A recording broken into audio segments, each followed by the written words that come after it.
Every year I watch the Kentucky Derby. I'm not much for the pageantry, but I do love to see these young race horses and hear their stories and watch them run for the roses. It's an exciting and sometimes a really heartbreaking sport, but to be honest, I am a thoroughbred lover. When I was younger, I owned and rode a number of thoroughbreds that all of them were ex-racehorses. I used to compete, and these were my babies. As an adult, I even tried to save 2 ex-racehorses from slaughter because unfortunately that's where many of these beautiful creatures go when they don't perform as expected on the track. But I did purchase 2 and find them homes. Well, actually one of them I ended up having to put to sleep, but that's a whole nother story. So back to the Kentucky Derby.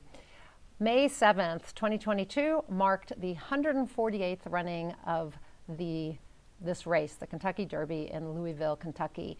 Happens on the first Saturday of May, and 20 horses who all have qualified by previous races lined up to run 1.25 miles in this historic dirt racetrack known as Churchill Downs. On that field of horses, only a handful of them were deemed to be worthy of winning, to have winning potential, right? The rest were not expected to even show, as they say. They were not contenders. They were not considered competition. And little was said about them by the broadcasters. We heard nothing about their backstory, nothing about their owners, trainers, jockeys, nothing. They're just really not mentioned much.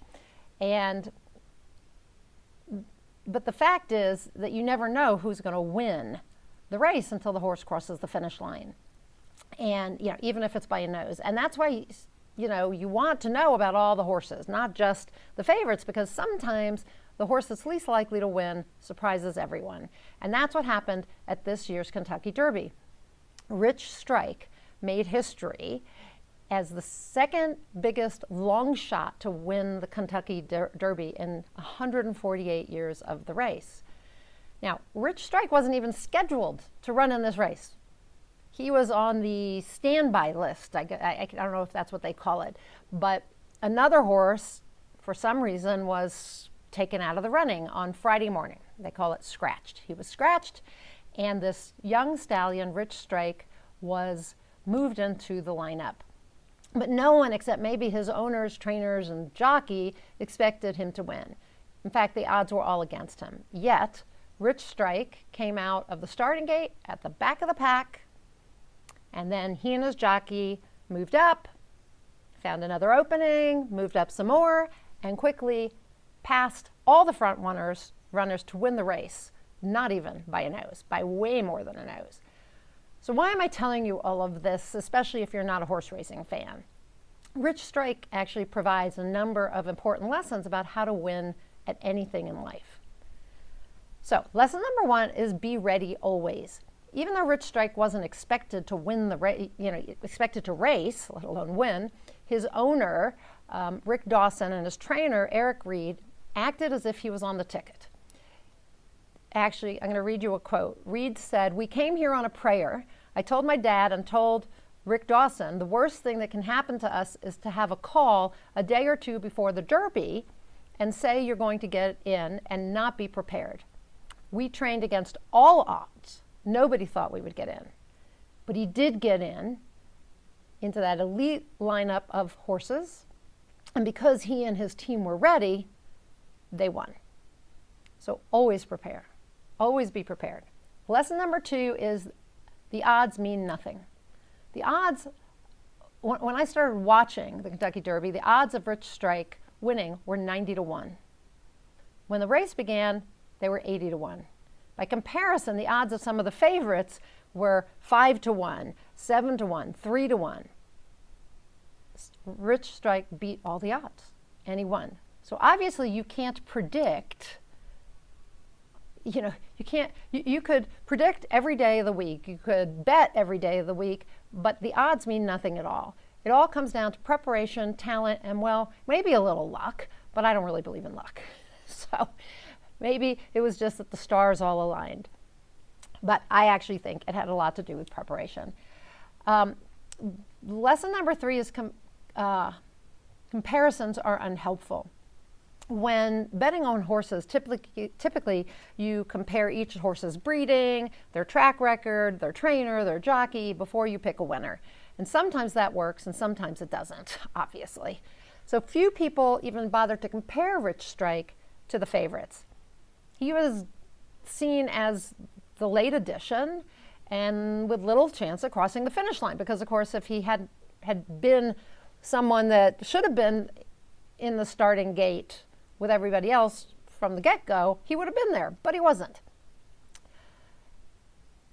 Now, he had qualified to run in the Kentucky Derby, and technically that made him a contender, right? But not that many people bet on him.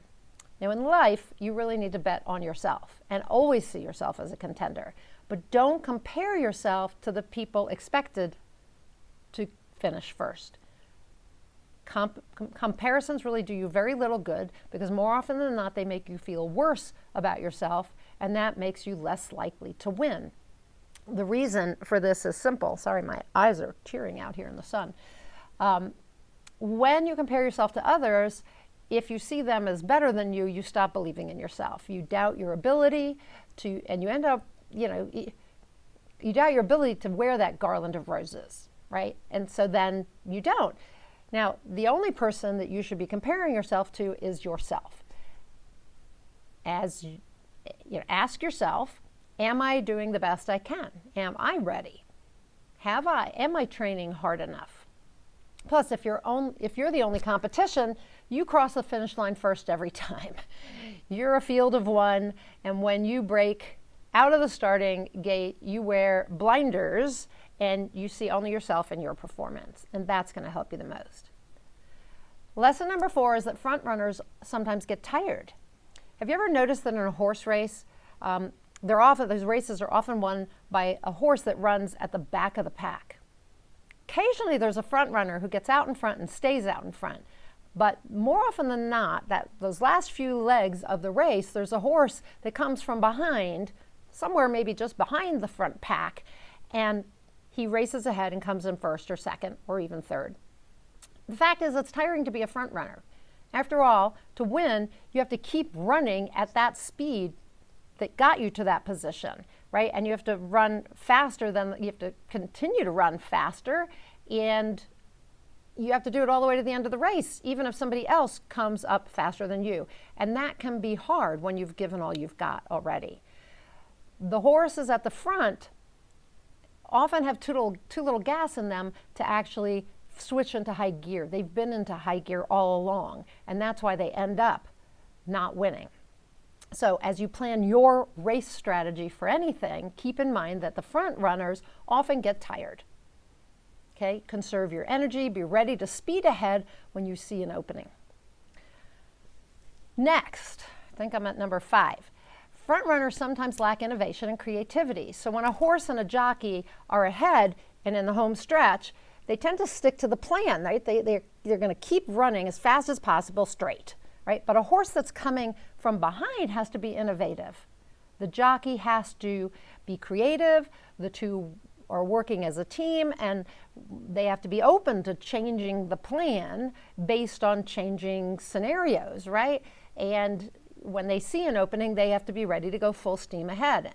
They don't necessarily stick with one strategy. So to succeed at anything in life, you have to remain innovative and creative. Even when you are lengths ahead of everybody else, really, that's what you need to do. You have to continue to be creative and innovative and watch for opportunities if you want to stay ahead. So even if you are the long shot, you want to go for it. That is my last tip. What would have happened if Rich Strike and his jockey, Sonny Leon, had gone into the race feeling defeated? Or if Leon or Dawson and Reed, the owners and trainers, had assumed there was no way for this horse to win the race? Maybe they would have won anyway, but it would have been less likely. We create our beliefs, and the entire team behind Rich Strike believed the horse could win, and so that's what they created. Dawson even said afterwards, never ever would we put a horse in the race we didn't believe could win. In the same way, you want to win at anything. If you want to win at anything, believe in your ability to achieve that goal. And last, I'd say enjoy the race. You may not realize it, but racehorses love to run. They enjoy the race. The desire to cross the finish line is bred into them. So when you do what you love, you're bound to succeed. The few thoroughbreds, racehorses that don't make it, I think don't really love racing. I mean, some of them just aren't up to it, but some of them just don't love it. But the majority of them do. So whatever you do, love it. Love it. Have a passion for it, and you'll be happy with your performance, whether you win or lose, come in first or second or third or whatever, right? So that is the main thing. So I'd love to hear whether any of these Kentucky Derby lessons resonate with you, or whether there are some lessons that you take away from this race. If so, leave me a comment down below. Let me know. I would love to hear. And yeah, go out there and run your race. Run your race and cross the finish line, okay? Do your best. It's in you. It is part of who you are to go out there and succeed.